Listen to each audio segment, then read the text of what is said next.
Excelentísimo señor presidente de la Xunta de Galicia, excelentísima señora presidenta del Parlamento, excelentísimos señores conselleiros, autoridades, señoras y señores, en nombre de Nueva Economía Forum me complace darles la bienvenida y agradecer su asistencia a esta nueva edición de Forum Europa Tribuna Galicia, que como siempre organizamos con la colaboración y el patrocinio de Itinere y Audasa.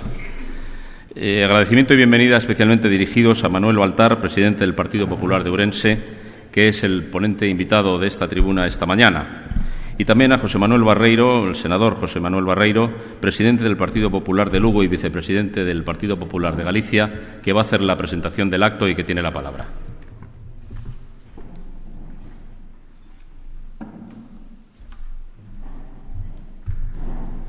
Señor presidente da Xunta de Galicia, señora presidenta do Parlamento, membros do Goberno, autoridades, señoras e señores, moi bons días a todos. Permítame que, en primer lugar, agradeza a Foro de Nova Economía pois que pensase en min para fazer a presentación de José Manuel Baltar e tamén, ao mesmo tempo, creo que é de xusticia felicitalos pola propia organización deste acto. Eu creo que é un acto oportuno, non somente pola persoa que vai a intervir, sino polo momento en que se produce. É dicir, nos momentos que está a vivir a sociedade galega e a sociedade española, creo que é especialmente necesario que se fale de política, pero que se fale de política desde posicións de responsabilidade, desde posicións de seriedade. E creo que esa é a maneira na que se está a facer a política aquí, por parte do Goberno que preside Alberto Núñez Feijóo, e estou tamén totalmente convencido que ese é o xeito no que entende a política José Manuel Baltar. E como me encomendaron unha tarefa moi concreta, e é que fixese a súa presentación, unha cuestión que pode ser doada ou pode ser moi difícil.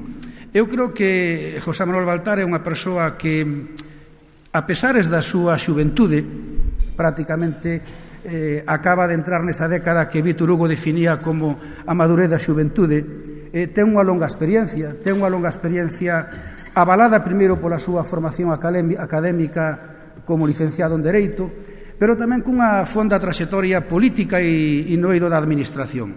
En ese sentido, como decía, aglutina perfectamente pois un perfil que creo que responde ao perfil que en estes momentos necesita Galicia e que en estes momentos necesita, en definitiva, a política. E se tuvera que tratar de resumir, e creo que debo de facelo en aras da brevedade que exixe esta presentación, porque obviamente sería moi longo facer referencia de xeito exhaustivo a todo o currículo de José Manuel, eu definiría en primer lugar como un político.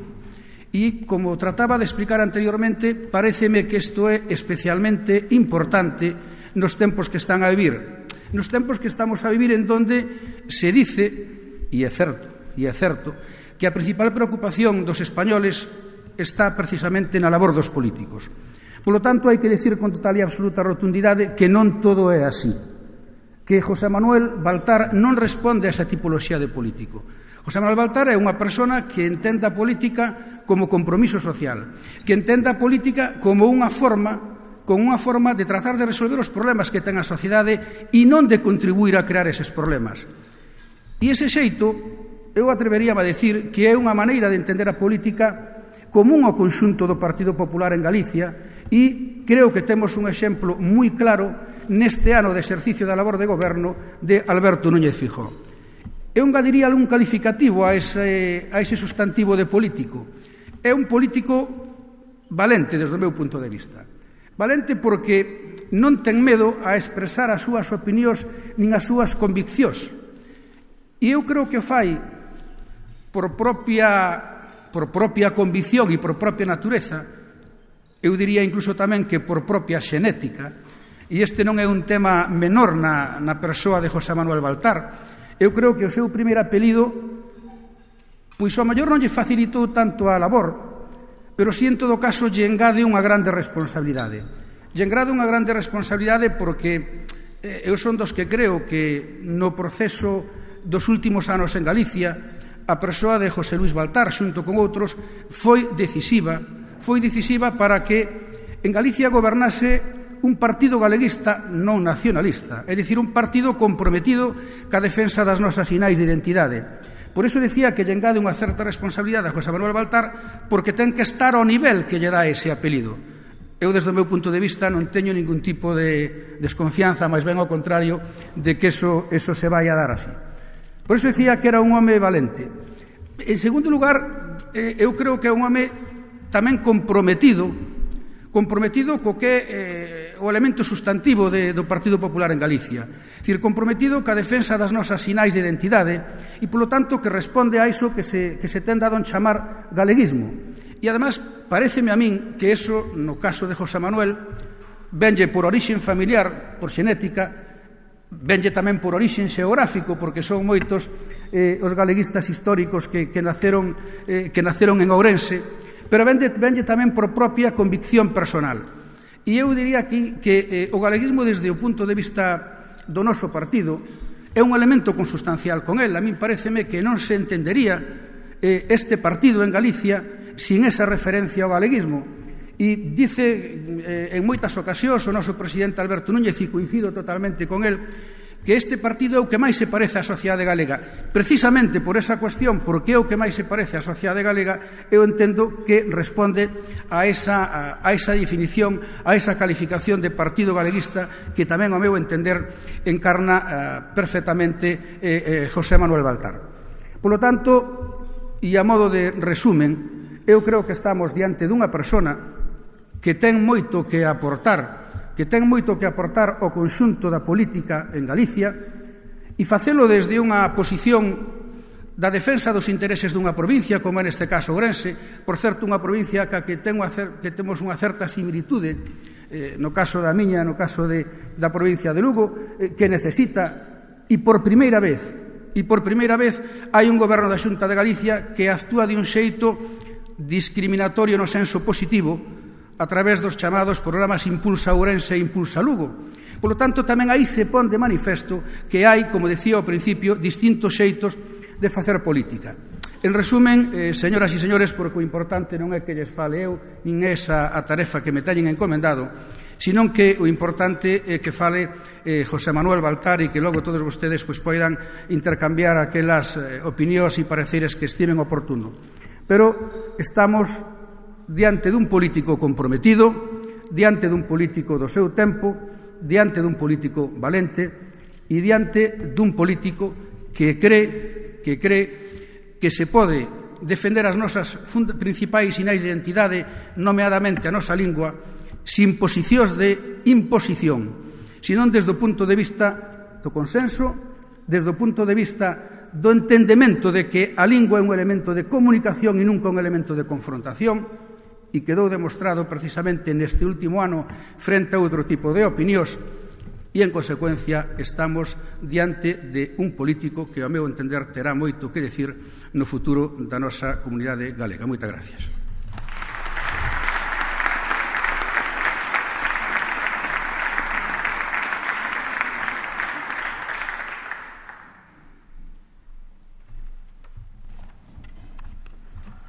Muy buenos días a todas y a todos, presidente de la Xunta, presidenta del Parlamento, miembros del Gobierno, autoridades y representaciones, organizadores, señoras y señores.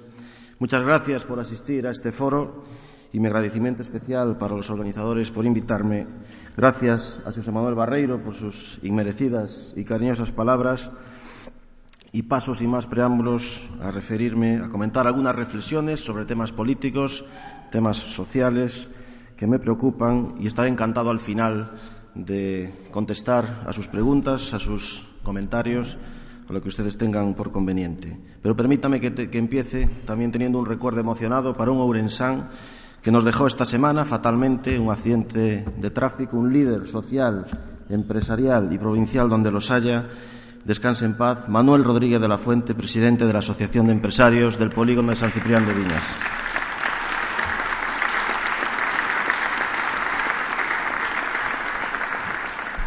Falalles un ourensán de 42 anos que viviu a política na casa dende sempre.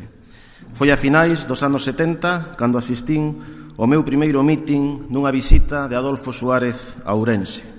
Lembro ben que con apenas 10 anos participei na confección dunha pancarta para recibir a un dos referentes da política española. Vivín, pois, sendo moi novo, o ambiente da transición democrática. Tratei de formarme o mellor que puiden sempre cunha clara orientación política. Por iso, que todo o ambiente electoral, a vida orgánica dos partidos e todos os seus vencellos vivinos dende cativo. Dende o 30 de xaneiro, ás 14 horas, son o presidente provincial do Partido Popular en Ourense, razón, supoño que fundamenta o que hoxe este a dirixirme a todos vostedes. Se mo permiten, do que me sinto máis orgulloso é de ter sido escollido polos meus veciños de Esgos, localidade onde nacín, como concelleiro. Ese contacto coa realidade da Galicia rural, co cerne da nosa terra, representa para min unha aprendizaxe fundamental. Son dos que cremos que o político non só debe resolver problemas, senón que debe escoitar cada día. Compre saber tratar coa xente, respectar a cultura da palabra, demorarse e identificarse coas persoas, porque estamos tratando cun pobo moi sabio, con moita experiencia. Ser popular non é ser populista, ser popular é integrarse, autoidentificarse coa realidade dunha terra, dun pobo e dunha cultura. Falemos da política con gran angular. Teño por certo que debes enfocar a política cunha visión de problemática xeral contemporánea, pero reafirmando a creenza no propio, no que nos é máis cercano. Hoxe, a cidadanía, como estamos a ver no sorprendente éxito de Nick Clegg no Reino Unido, valora a enerxía, a frescura e o chegamento aos estilos e preferenzas dos sectores sociais que deberan ser vanguarda. Un discurso liberal, optimista e rexenerador, abrindo novas vías para a representación real das esperanzas dunha poboación xa moito máis cualificada do que pensan tantos burócratas do mundo da política. Unhas franxas de poboación capaces de liderar a opinión xeneral ás que Galicia e Ourense non son alleos. E é que son hoxe máis de 400.000 as galegas e galegos que pasaron pola universidade e a cidadanía galega vive tamén instalada na galaxia de Internet. Creo, sinceiramente, e así o percibe a cidadanía, que vivimos en plena crise desa política feita por políticos que só pensan en non ser tan malos como os adversarios. Falta moita visión, falta proxecto, falta discurso e sobran argumentarios e perfiles prefabricados. Son dos que pensan en que os políticos nacen, non se fan. Os políticos reais, quero dicir, os que teñen criterio propio ou capacidade para fixalo e non constitúen somentes unha caixa de resonancia de frases de laboratorio que interesa repetir 100 veces mellor que 50. E hoxe son de moita importancia as preocupacións económicas. Mesmo podemos acuñar o término ecocidadáns, referíndose ao prefixo eco á economía e non á ecoloxía, porque non existe mellor termómetro para medir o grau de preocupación dunha sociedade que coñecer o tema do que fala co tío. Todo iso acontece hoxe en España porque os cidadáns non atopamos respostas e, o máis importante, non atopamos nin ilusión nin credibilidade en quen ten a responsabilidade de xestionar a economía e os demais quefaceres do Estado. Pois ben, este é o panorama. Pero que podemos facer? De entrada, humanizar a política. Como frase, soa ben e para un discurso como este vai perfecta. Pero créanme se lles digo que teño a fonda convicción de que esa é a mellor maneira de xerar confianza e motivar a unha sociedade que está nos seus índices máis baixos de autoestima. Humanizar a política é facer desa vocación pública unha verdadeira canle de comunicación coa xente, efectiva, resolutiva, non só unha política de pose e foto. Estar os 365 días do ano en campaña electoral non tanto para captar votos como para recibir e ofrecer confianza á xente. Eu entendo a política como servicio de atención plena á sociedade, pero tamén como impulso, como avance e constante transformación.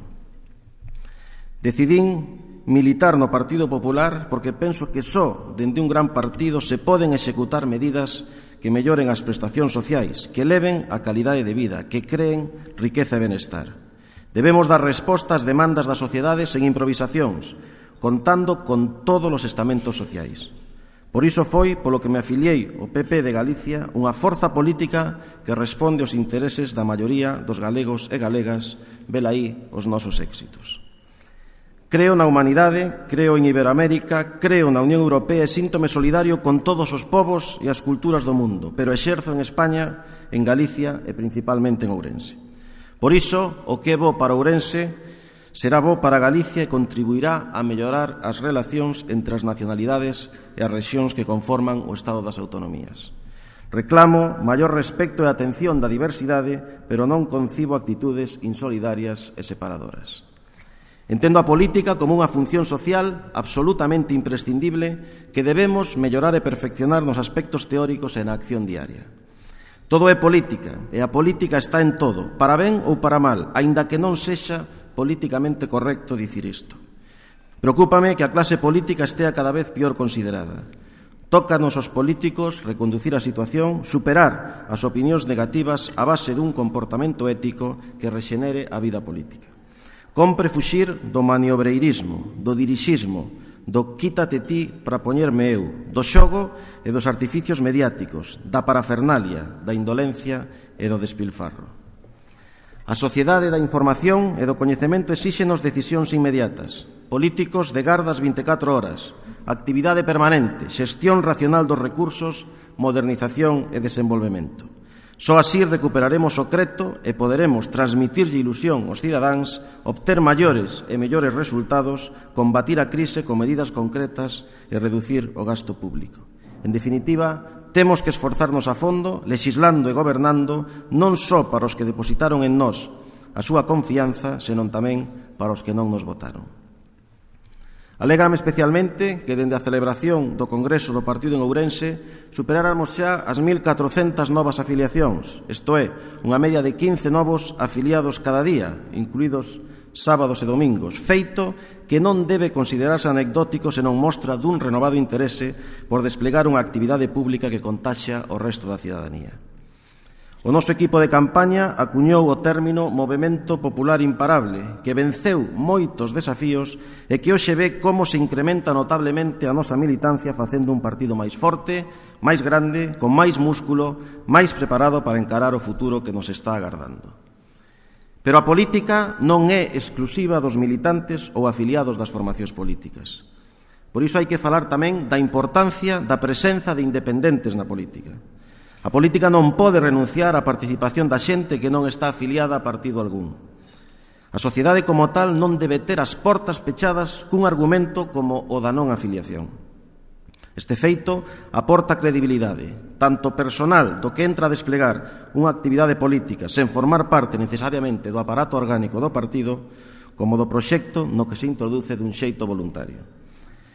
Debe valorarse na súa xusta medida a apertura dos proxectos políticos atraendo a persoas que non son políticos profesionais, pedíndolles actuar en beneficio de todos os habitantes sen exixirlles afiliación. A escena municipal, dentro dun ano, permite perfectamente esa consideración dos independentes e pode chegar a reclamala.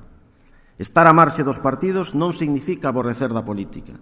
Existe un interese sempre superior ao dos proxectos políticos, que é o da sociedade, actuar en beneficio da cidadanía. Falamos aquí do poder político e da sociedade civil e non podemos fuxir da incorporación de persoas independientes á vida política para que exista maior circulación entre sociedade e política.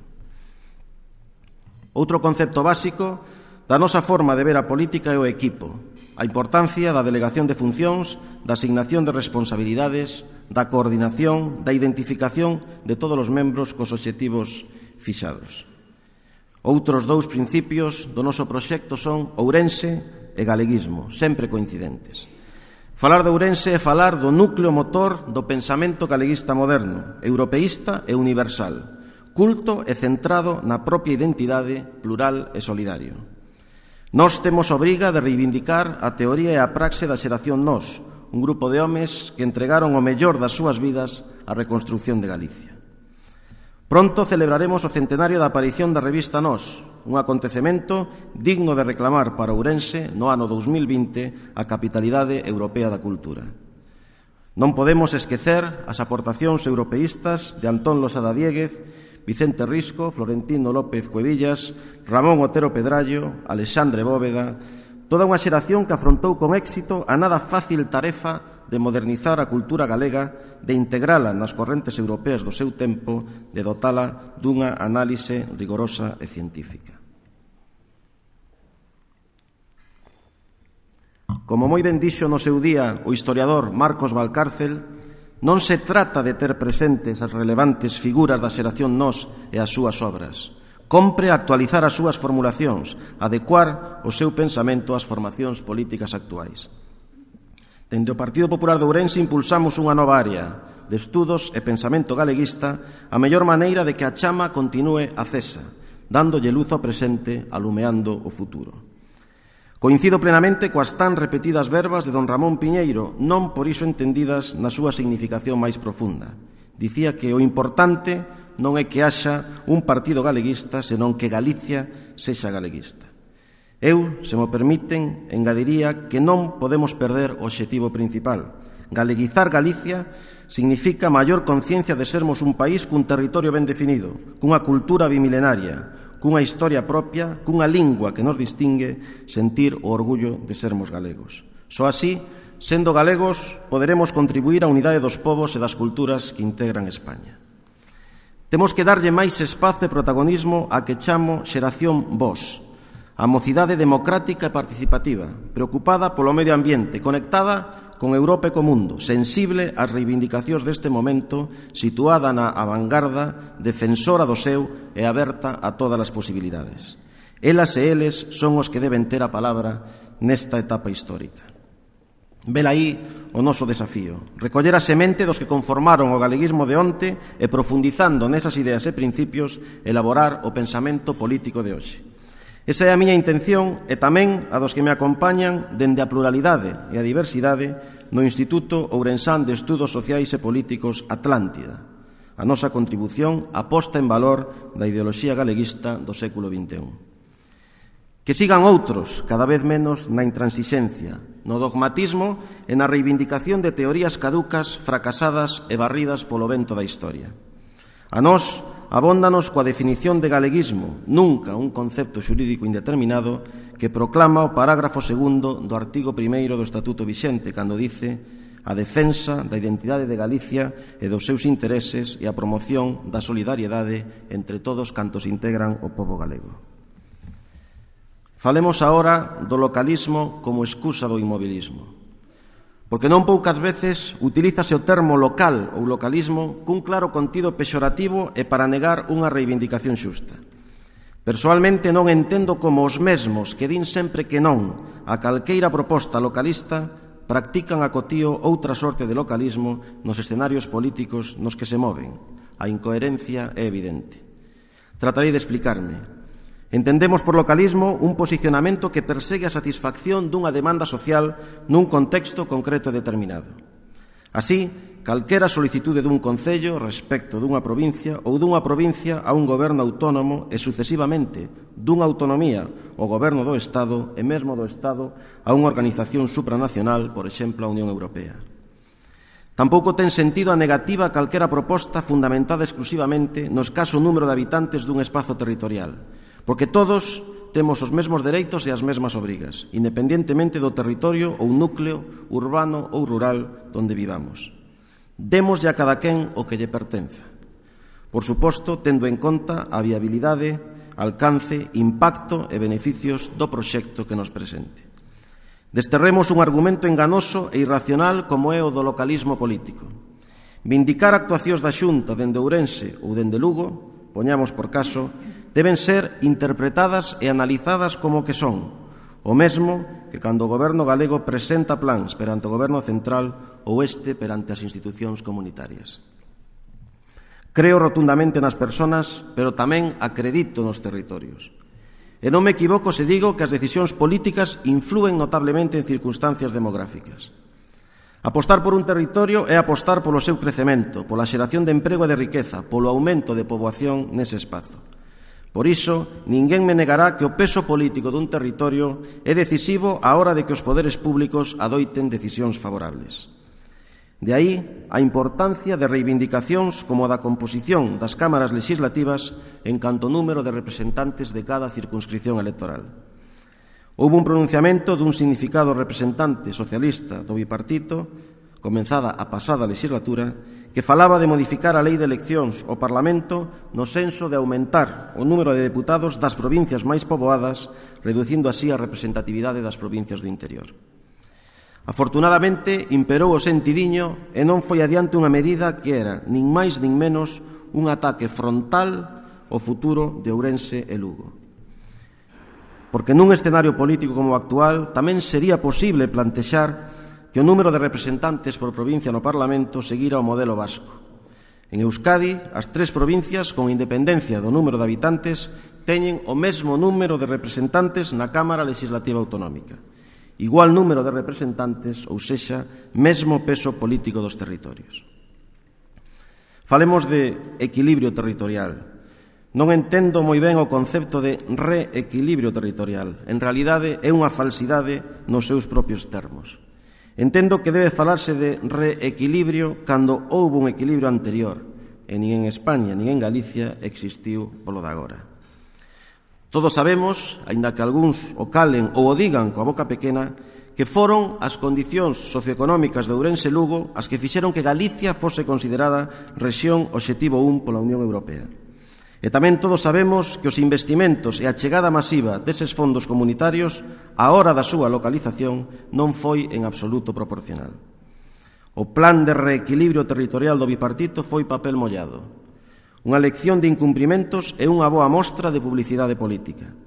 Debe ser este goberno o que repare aquela burla. Sei que os pasos dados coa aprobación dos plans Impulsa Ourense e Impulsa Lugo van nesa dirección, algo que é preciso potenciar, fornecer e non descoidar. Falemos da lingua. Para min, para todas as galegas e galegos, independientemente que se expresen nela ou non, a lingua propia, o idioma de noso, é o meirande tesouro de Galicia. A lingua é o cerne central da nosa identidade. O romance que naceu aquí, fillo do latín, hónranos e distínguenos como pobo. É competencia do Goberno da Nación Española e, por suposto, do Goberno Autónomo Galego protexela, defendela, promovela e potenciala, sen discusións. Porque o galego é unha das linguas de España, cooficial no territorio de Galicia, algo que algúns esquecen.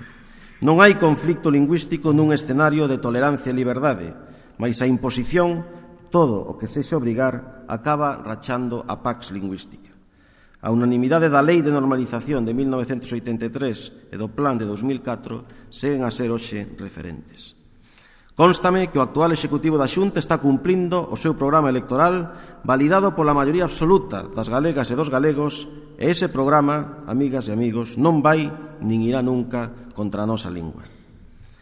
Pídolle, pois, con total humildade ao Partido Socialista de Galicia e ao BNG un exercicio de responsabilidade do que polo de agora non teñen dado mostra. Non imos a ningures convocando a cidadanía a manifestacións na rúa. Manifestémonos, eu o primeiro, nun pacto pola lingua que recupere a sensatez e o consenso, que amplíe a fortaleza o abano normalizador.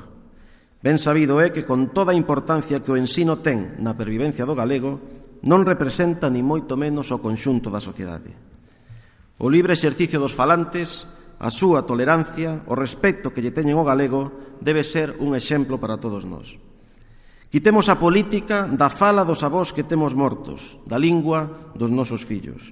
Na rúa, e calquera pode comprobalo, non se percibe conflicto entre galego e castelán, que tamén é noso, por suposto. Os intransigentes, os incendiarios, non teñen ningún dereito a apropiarse, como diría o poeta, do verbo da nosa estirpe. Falemos do autogoberno, porque cumprírose hai días 29 anos de vixencia do Estatuto de Autonomía para Galicia, e insisto na preposición para e non de, do ano 1981. A nosa norma institucional básica vixente foi e é un excelente instrumento para o noso autogoberno, pero a realidade do ano 1981 non é a da Galicia do século XXI. Pensemos solo por un intre nas consecuencias para Galicia da entrada de España na Unión Europea e as transformacións que dese feito histórico se derivaron. O actual texto debe ser reformado e creo que esta legislatura asistiremos a esa actualización. Tiven a honra de representar o Grupo Popular no Parlamento na Comisión e na ponencia de reforma do Estatuto na pasada legislatura. Nestes traballos existe un magnífico punto de partida ao que o goberno actual non é alleo. O bipartito foi incapaz tamén de presentar un proxecto de lei de reforma do Estatuto e o Goberno Popular será quen de facelo. Para non perder posicións no debate autonómico e gañar peso político no escenario estatal, sendo capaces de contar cun estatuto renovado que garanta o futuro do noso país en pé de igualdade coas autonomías e as rexións máis avanzadas de Europa. Un autogoberno que gañará en peso se o sector financeiro galego se afortala coa fusión das caixas e a creación da quinta caixa de España baixo as premisas de solvencia e galeguidade. Falemos da provincia do seu goberno.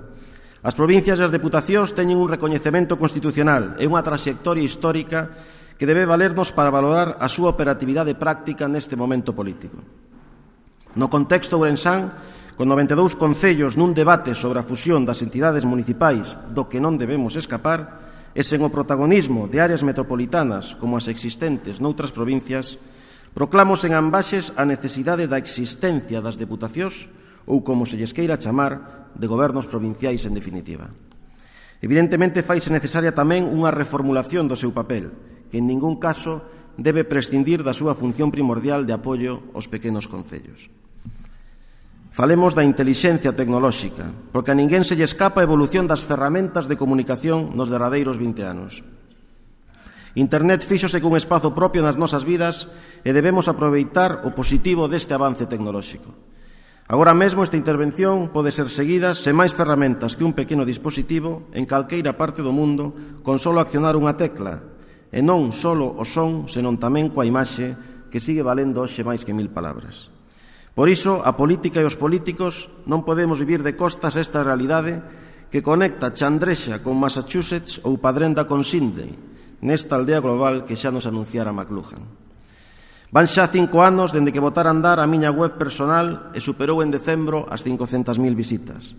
Unha páxina xestionada directamente e que fai que resposte diariamente a unha media de 50 correos electrónicos de persoas que me fan chegar as máis diversas consultas ou opinións. A accesibilidade da política e dos políticos pasa directamente tamén pola súa presenza na rede de redes. Non existe un instrumento de comunicación política como a que proporciona Internet. Por iso a miña presenza e a de moitos dos que estamos aquí en redes sociais tamén semella imprescindible. Se non estás, non existes. E se estás, pero non actualizas os contidos do teu escaparate, estás atrasado e todo o mundo pode ver o teu atraso. Mellor non estar en Internet que estar sen actualizar. A importancia deste ámbito no noso proxecto político vese na aparición dentro da estructura orgánica do partido da área de intelixencia tecnolóxica que vai máis aló da denominación rancia xa de novas tecnoloxías. Vou rematando. Falemos do futuro de Ourense de Galicia. O futuro é noso, creemos nel e loitamos por el. O futuro da ourensanía, algo que sobarda os límites dunha provincia, pasa pola revitalización do Plan Estratéxico 2010, aprobado pola unanimidade de forzas políticas, organizacións empresariais, entidades culturais, colectivos sociais, asociacións, sindicatos, etc. No Partido Popular de Ourense, no Partido Popular de Galicia, seguimos nesa liña. Por iso puxemos en marcha o Observatorio Económico Provincial Ourense 2014, que está facendo unha diagnose da nosa realidade, tanto comarcal como concello a concello, básica para o desenvolvemento das alternativas que están sobre a mesa, ás que non renunciaremos. A nosa aposta é polo cooperativismo, polo termalismo, polo sector primario. Somos líderes en denominacións de orixe vitivinícolas, mesmo a nivel mundial en sectores como o da pizarra. A inversión das administracións públicas nestes tempos de penuria, sabémolo, fará xustiza cun pobo que uniu a súa capacidade de traballo, a capacidade creativa non só no mundo das letras e das artes, tamén no ámbito empresarial como a automoción, o sector agroalimentario ou o téxtil. Debemos defender unha Galicia capaz de xenerar riqueza, iniciativa e dinamismo e que algún día non precise subvencións nin axudas do resto do Estado, pero que sí poida aportar medios aos fondos de solidariedade. Unha Galicia con talento para aproveitar as súas oportunidades, con capacidade para rexuvenecerse demográfica e mentalmente, sendo tamén terra de acollida de inmigración. Unha Galicia aberta ao mundo capaz de competir con principios por talento e utilidade para as sociedades e mercados exteriores. Tócanos a nós, con luces e sombras, ser os protagonistas dun momento significativo da historia de Galicia. Do noso traballo dependerán os resultados. O século XXI porá sen dúbida un alto fito no devir do noso pobo. Foino a cultura dos castros, en primeiro lugar. Máis tarde, sen dúbida, a romanización. Despois o momento difícil do final da Idade Media e chegou por fin a Revolución de 1864 e o glorioso rexurdimento do XIX. Xa no XX, o galeguismo e o Estatuto do 36. Gracias a aqueles grandes galegos, perseguidos con Castelao á cabeza, desfrutamos de autogoberno na España constitucional e eu non o esquezo. O vindeiro paso da nosa historia estámola a construir. Fagámolo con orgullo, dende a convicción que dá sermos fillos dun pobo que saiu polo mundo adiante e que na diáspora foi exemplo, en América e Europa, de honradez e de tesón emprendedor. Uns galegos emigrantes os que hai que explicarlles moi ben as reformas electorais que se están a cociñar. Galicia brilla neste ano xacobeo no firmamento dos bos e xenerosos. Aproveitemos a oportunidade, políticos e cidadáns, empresarios e traballadores, novos e non tan novos, homes e mulleres desta nosa terra. Remato cun verso que Celso Emilio Ferreiro escribiu en 1967, o ano do meu nacemento, en Viaxe ao País dos Ananos. Dice: a terra quere pobo para ser fecundada, nunca virá de fora remedio ou esperanza. Moi agradecido, beizón, como dicimos en Ourense, quedo a súa disposición. Bos días.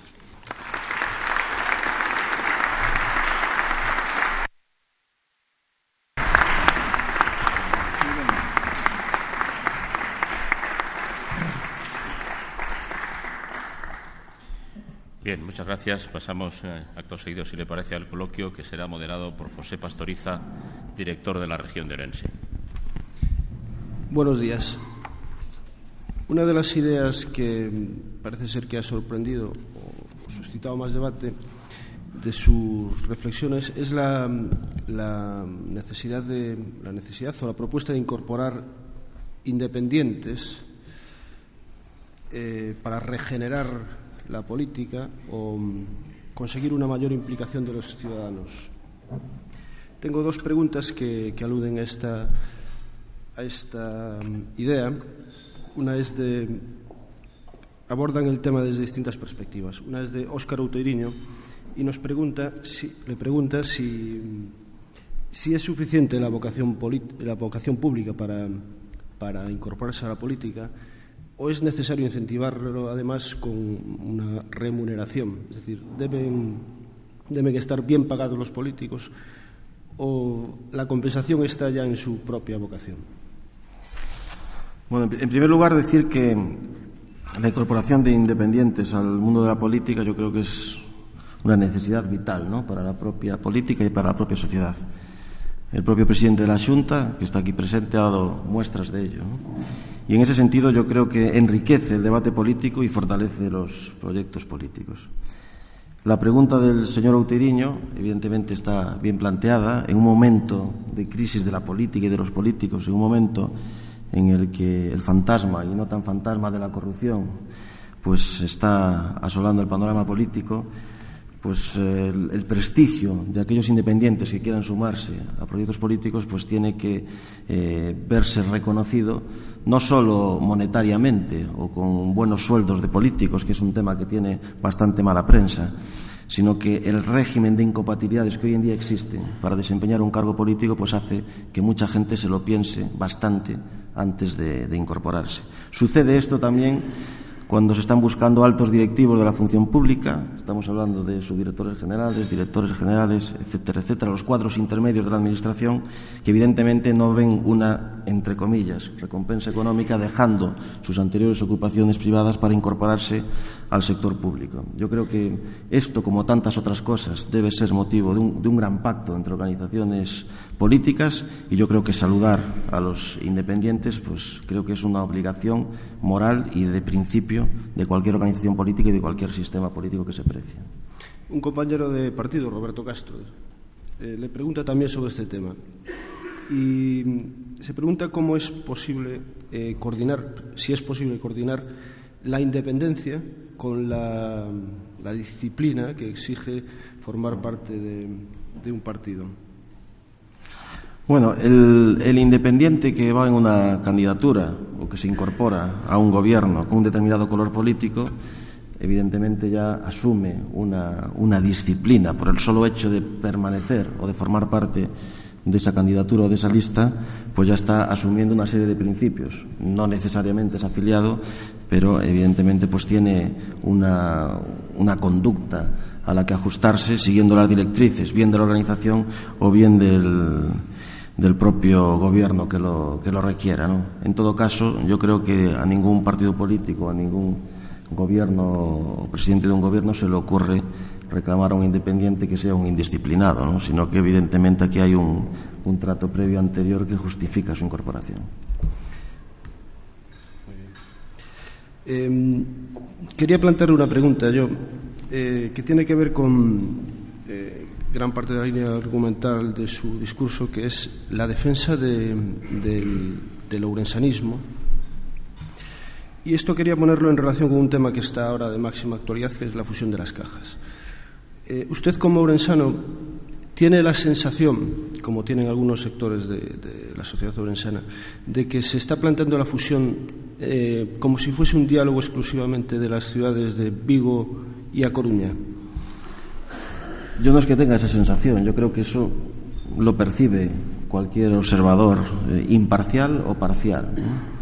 Se está vendiendo como un enfrentamiento, no como un enfrentamiento, sino como una cuestión de dos ciudades, y se está olvidando que esas dos entidades surgieron de la fusión previa de otras que efectivamente representaban otro tipo de intereses. En nuestro caso, cuando fue la fusión de Caixa Ourense con Caixa de Pontevedra y Caixa Vigo, pues el debate fue brutal en nuestra sociedad. Evidentemente se nos dijo que por un interés general supremo de Galicia había que aceptar pues esa nueva situación financiera, renunciando a una personalidad y a una identidad propia y a un resorte y un instrumento no solo político sino social e empresarial como era Caixa Ourense.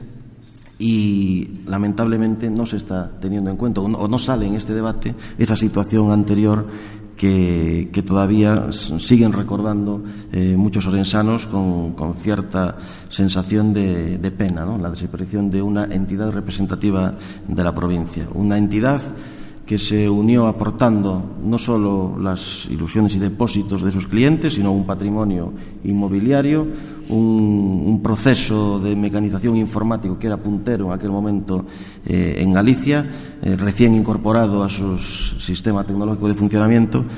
Y bueno, yo creo que no es una percepción, sino que sabemos todos que hay algo más, ¿no? Aunque lo que se quiera vender o lo que trascienda pues sea simplemente una especie de tensión o de competencia entre dos ciudades, cuando realmente aquí de lo que se trata es de una entidad de país, esa quinta caja que podemos ser capaces de conformar, y que esos requisitos de solvencia y galleguidad que defiende el gobierno gallego pues sean las características fundamentales de esta nueva entidad. ¿Se puede concebir sin conflictos un partido, un PP ourensano, un PP ourensanista, un PP coruñesista, un PP galeguista incluso dentro del PP nacional? ¿Cómo se casa eso sin que haya conflictos de convivencia? No, se casa con los propios estatutos nacionales del Partido Popular, ¿no? Y después, teniendo en cuenta los estatutos y el reglamento de organización del partido en Galicia. Somos un partido que se define como centrista, como moderado, como reformista y como galeguista, ¿no? Yo creo que eso nos une a todos. Cualquier aportación que realce la idiosincrasia de proyectos políticos que podamos caracterizar a cada provincia enriquece el proyecto político del Partido Popular de Galicia, como el proyecto político del Partido Popular de Galicia enriquece el proyecto político del partido a nivel de España, y nunca puede ser visto en clave de confrontación, sino en clave de debate para aportar y para crecer. Y la ciudadanía lo percibe perfectamente, y los éxitos electorales, que son el termómetro para calibrar si se están haciendo bien las cosas o no, pues dan la razón y profundizan en unos resultados magníficos. Voy a seguir con las preguntas de los invitados, y abundando sobre el galeguismo, tengo una pregunta anónima que dice: cree que a política sobre a lingua galega correspóndese con ese galeguismo que atribúe vostede ao PP? Pois eu penso que sí, absolutamente.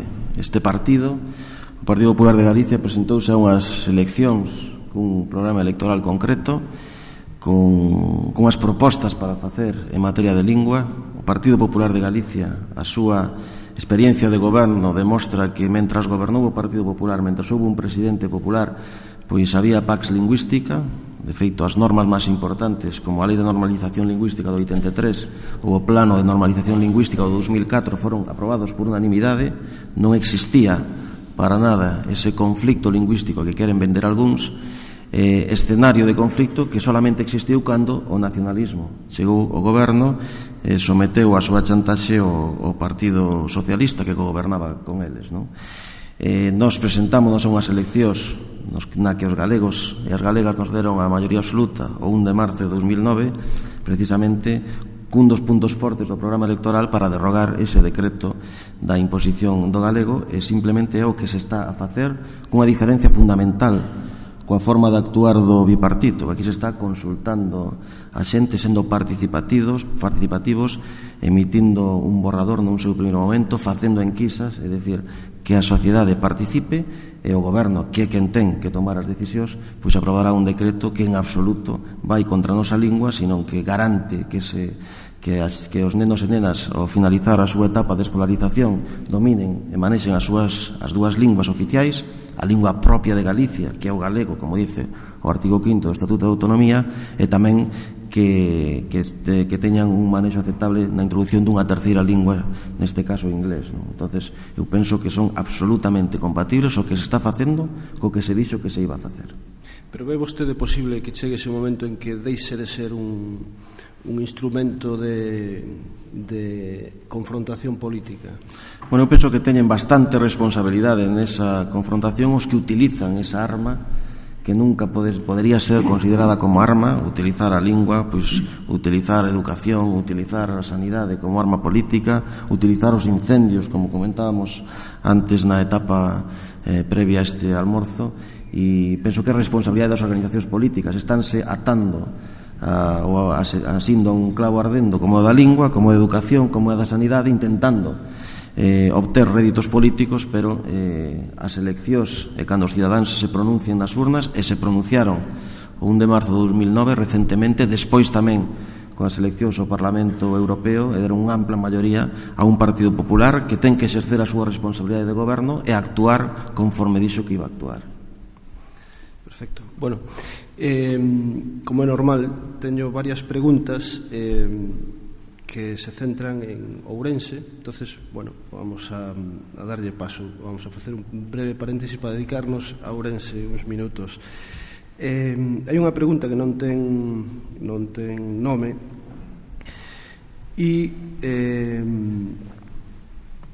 pregunta por que Ourense non ten máis peso no goberno galego cando é unha provincia granero, literalmente, de votos para o PP galego.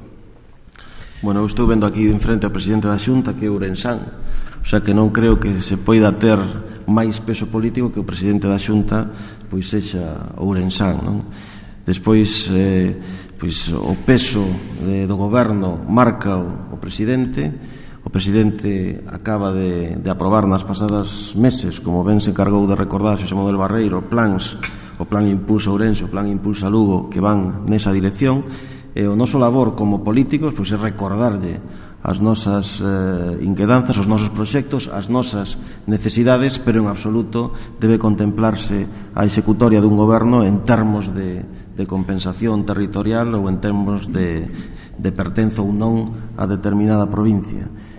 O que hai que ter é un presidente que teña man firme as decisións perfectamente meditadas, e neso, pois, evidentemente se está acertando e se seguirá acertando no futuro. E falando de votos e de eleccións, están a volta das esquinas municipais, non? Susana Rodríguez, de Europa Press, pregunta, bueno, afirma que un dos seus principales retos desde que preside o PP Ourensán é a elección do candidato para a cidade de Ourense. E pregunta, evidentemente, se ten xa o nome ou se se ve, incluso, se se ve vostede como candidato.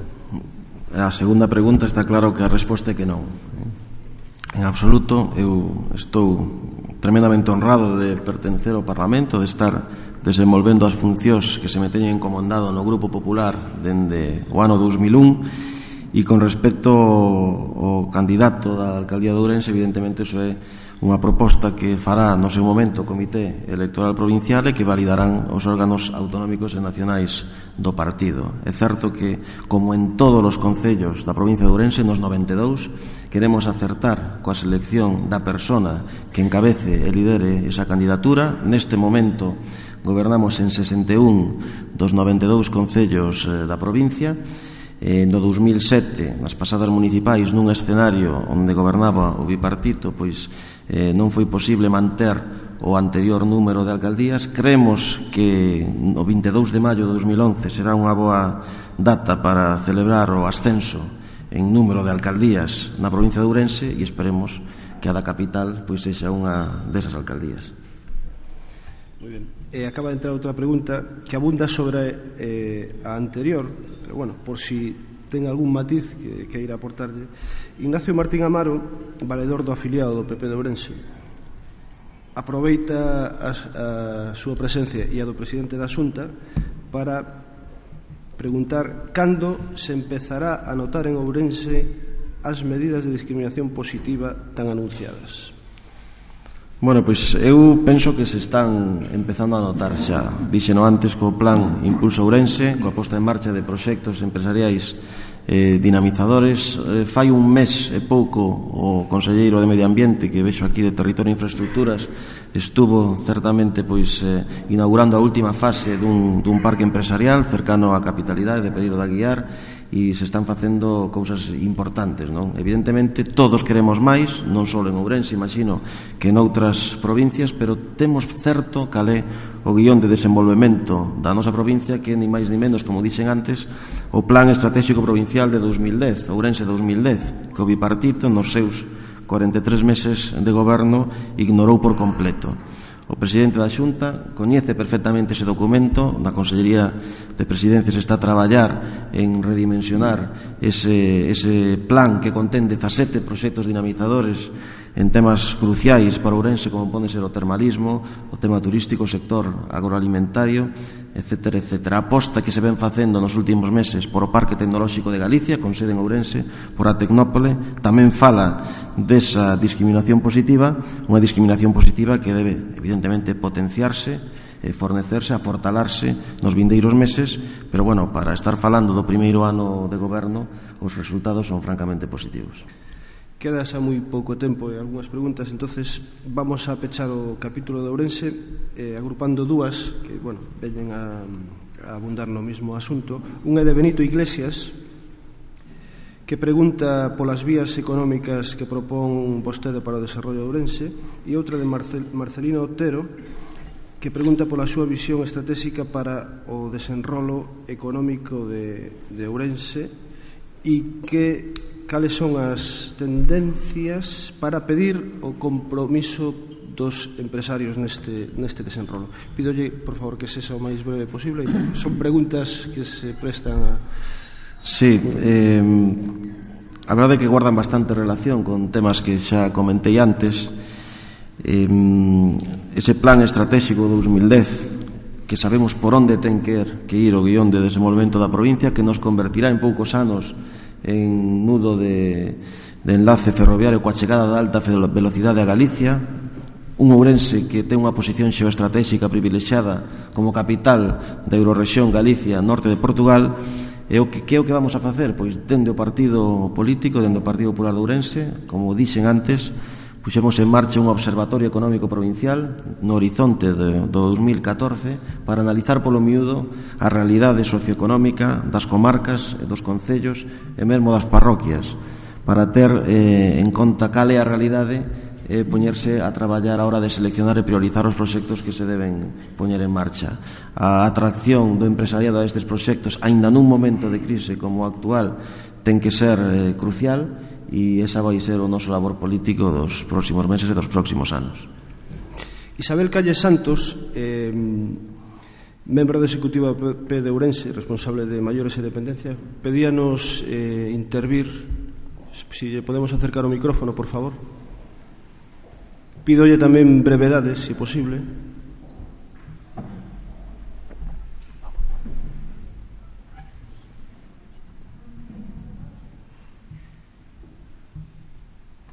Buenos días a todos. Buenos días al señor presidente de la Xunta, el resto de autoridades. Gracias, Manuel Baltar, por estar aquí. Yo quería compartir con todos ustedes que en este momento me encuentro haciendo una gira para acercar a los pueblos últimos, más recónditos de la provincia de Ourense, a los mayores, lo que se publicó en el decreto del 20 de febrero, el nuevo decreto de la dependencia. Claro, este contacto con los paisanos mayores y con la gente, como si dijéramos, con tanta escasez de recursos, pues a uno le sensibiliza especialmente. No es que no conociera la pobreza o no es que no conociera las necesidades humanas, porque como doctora en psicología, pues la verdad llevo un largo recorrido con los dramas humanos. Pero vamos, al grano. ¿De dónde y cómo los recursos que hacen falta para la dependencia? Si se puede anticipar algo. Gracias. Bueno, evidentemente esta es una pregunta que realmente debiera contestar algún miembro del Gobierno. Yo creo que lo que puedo decir como diputado y como político es que el espectáculo al que asistimos en los 43 meses de bipartito, con esa vicepresidencia que no era de la Xunta, sino que era de una persona determinada, según se encargaba él mismo de publicitar en cuñas radiofónicas, nos vendió de todo, nos vendió autobuses que ponían independencia, pero al final el agujero de 1.200 millones de euros que había en la Xunta al llegar y lo que se está descubriendo, pues reveló que lo que había era publicidad, humo y muchísimas cosas que es mejor no comentar. Realmente este Gobierno lo que ha hecho en este primer año pues es un trabajo ímprobo en materia de reconocimiento del derecho a recibir esas prestaciones, de poner en marcha el pago de esas prestaciones. Evidentemente es un esfuerzo muy importante el que tiene que hacer el Gobierno autonómico, porque es muy fácil aprobar leyes sin dotarlas financieramente. Y yo creo que en la situación económica en la que estamos actualmente, bastante está haciendo el Gobierno con no reducir ni un ápice el presupuesto en materia social. Y evidentemente la dependencia tiene en este tema un aspecto fundamental y yo creo que es lo sé perfectamente, uno de los objetivos fundamentales de este Ejecutivo. Gracias, Manuel. Gracias a todos. Bueno, y una última pregunta. Bueno, en realidad quedan dos. Por no dejar ninguna fuera, las voy a hacer las dos al tiempo, aunque hablan de temas distintos. Vamos a ver. La primera nos pregunta sobre la reforma de la administración pública en un momento de crisis, ¿no? ¿Cuál es su opinión sobre este asunto? Y la otra, también en un contexto de crisis, Juan Gómez pregunta cómo debemos vender nuestros productos. ¿Qué debemos ofrecer para entrar en un mercado tan exigente como el de la Unión Europea? Bueno, pues con relación a la administración pública, y estando aquí el consejero de Presidencia, pues simplemente decir que todos los pasos que se han marcado desde la toma de posesión del nuevo Gobierno en Galicia pues han ido dirigidos a que esa austeridad predicada en campaña fuera una realidad, ¿no? Realmente así ha sido, ¿no? La reducción en altos cargos, la reducción en asesores, la reducción en todas aquellas partidas absolutamente infladas y absolutamente fruto de una lujorexia, como se llama ahora, que caracterizó al bipartito, pues ha sido una constante del Gobierno. El paso de 52 delegados provinciales de la Xunta a 5 delegados territoriales, pues resume un poco pues esa labor ingente que hay que hacer para adelgazar la administración y reducir costes allí donde sea necesario. En cuanto a los que hay que hacer para vender nuestros productos en un mercado global como el de la Unión Europea, pues yo creo que todos tenemos claro que hay que ser competitivos. Para ser competitivos tenemos que agudizar el ingenio que como gallegos tenemos y evidentemente aprovechar toda la estructura que pone a nuestra disposición no solo el Ejecutivo Autonómico, sino aquellas que se reclaman al Gobierno central para facilitar que la comercialización de nuestros productos y la presencia en los mercados internacionales pues sea una realidad. En Ourense tenemos casos paradigmáticos de cómo de circunstancias muy poco apropiadas para el crecimiento económico se puede, apostando por el cooperativismo, poner en marcha auténticos gigantes del sector agroalimentario como Coren, con un éxito empresarial internacional que está fuera de toda duda, y yo creo que el éxito se puede conseguir en Galicia, se puede conseguir en Ourense y no tiene por qué descartarse en el futuro. Yo creo que hay muchos emprendedores y muchas operaciones en marcha que darán sus frutos rápidamente. Muy bien, pues siempre el gran problema de estos actos es el tiempo. Debemos terminar y le pediría a Andrés Muntaner, director general de Audasa, que por favor cierre el acto. Andrés, cuando quieras. Agradecer en primer lugar la presencia en este acto del presidente de la Xunta. Y bien, creo que en su brillante exposición y de su bien probado ourensanismo, Manuel Baltar pues nos dio a conocer su punto de vista sobre cómo hacer y entender la política desde lo local hasta lo europeo, al menos lo veo. Y nada más, agradecerle también a todos ustedes la presencia en este acto y agradecérselo de nuevo. Muchas gracias.